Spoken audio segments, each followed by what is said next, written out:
Pinatawag ko kayo para kumustahin yung mga kalagayan ninyo ngayon dito sa opisina. Ano ba yung mga pinagagawa nyo ngayon sa office? Nasaan niya pala si Mang Fred? Ba't wala dito sa meeting natin? Absent po, sir. Bakit daw absent? Advice po niya kay Ma'am LJ, sabi niya papagawa daw po niya yung rep niya. Tawagin nyo nga si Precious. Pinapatawag niyo daw po ako, sir? Oo, pinatawag kita kasi si Mang Fred daw absent dahil sirado yung rep nila.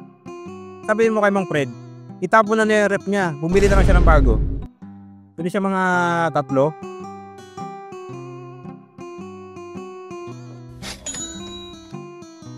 Sir, may papapirmahan din po pala ako sa inyo.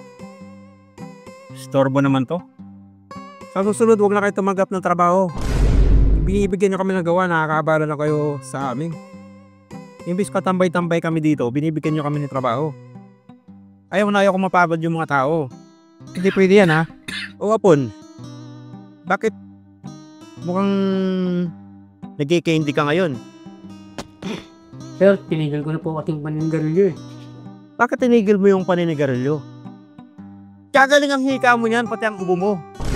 Paano mo magagamit yung insurance na binabayaran natin? Yung PhilHealth, saka yung St. Peter mo. Ito ang panggastos. Saka maganda yung nakakahawa ka ng ubo. Ubusin mo ang isang pakete kada araw, ha? Salamat po, sir. Sir, magpapaalam na sana ako. Maglilib lang po sana ako. Ilang araw to? 1 day po. 1 day lang? Gawin mong 1 year. Wala ka namang gagawin dito. Magbakasyon ka. Iyabi yung mga tropa mo, mag-inom kayo. Ito ang pang-inom. Aprobado yung leave mo 1 year. Magbakasyon ka ng matagal, ha? 1 year. Salamat po, sir.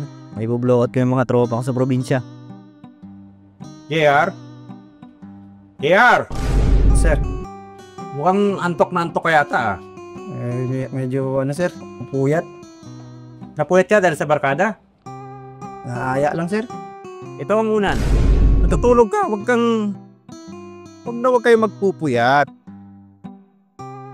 Pag inaantok kayo, sabihin nyo, ito ang kumot. Sige, matulog ka dyan habang nag-meeting tayo. Kawawa kasi yung tao natin na inaantok.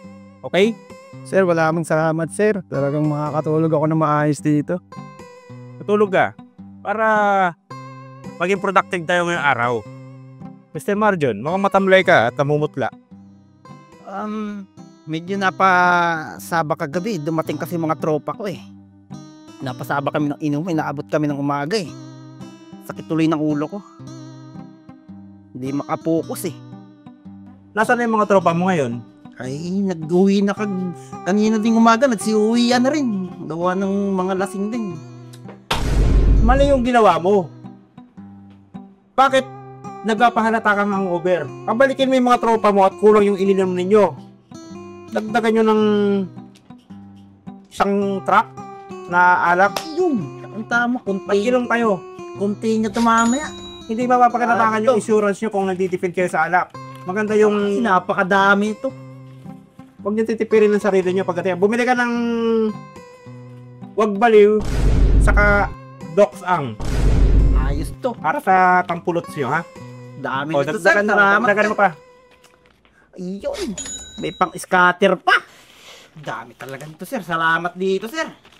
Continuous na Matulog ka lang eh. Matulog ka lang dyan.